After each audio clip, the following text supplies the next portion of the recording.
All right. I will give you two other tips at the end of the video to make your work even better when you're done with it.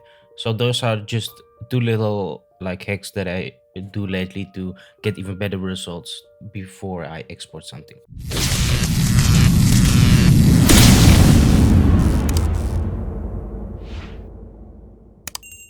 So when you work in Photoshop, it's always better to use the biggest size as possible.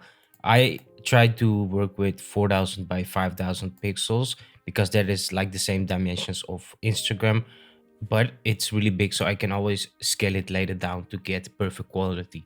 So if your computer can't handle this, try working with 2160 by 2700. So this really depends on what kind of computer you have to handle these big sizes, right? So I work with 4000 by 5000 pixels. Once I am done with the design, I always flatten all the layers, flatten image, press OK, and then go to image size and scale it down to 2160 by 2700.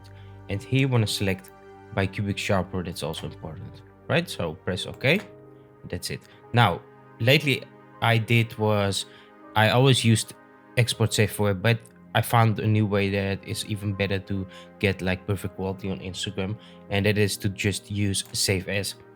And when I use save as, you want to select TIFF here instead of JPEG or PNG, because TIFF files are really high quality and you will never lose anything from the quality with that, right? So save it as a TIFF file and save it like this. Leave the settings as they are, don't change them, and press OK, and that's it. Usually I just transfer the TIFF file with my iPhone like this. I just drag it here and I have it on my phone with AirDrop. I have been told that the Instagram app of Android messes with the quality, so it's better to use iPhone to upload your image, but I cannot test it because I don't have an Android phone. All right, so that is just how you export and you upload it to Instagram. It doesn't matter how big your size is. You can see here the size of this is 17 MB, so it's pretty big, and it doesn't really matter because you're using a bigger file than Instagram, and it will just scale it down to the right size for Instagram, and the quality will be good. So don't worry about the size. You don't have to worry about it anymore. So you can always have the perfect quality. And because you made it to the end of the video, let me show you a little thing that I lately always do to get better results.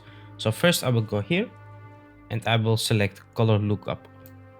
And here I have been selecting this LUT lately. It's called tree strip.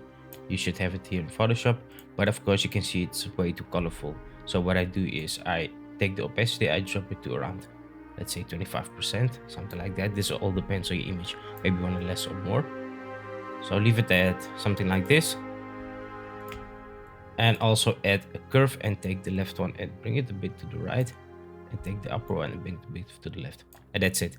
And you can see here, if I put this in a folder and disable enable, you get a lot more colors and the light is popping more out. So that's a little trick I always do to get the artwork even better before I export it. So thanks for watching. That is pretty much it, and I hope you enjoyed this video and learned something new, and hope to see you on the next one.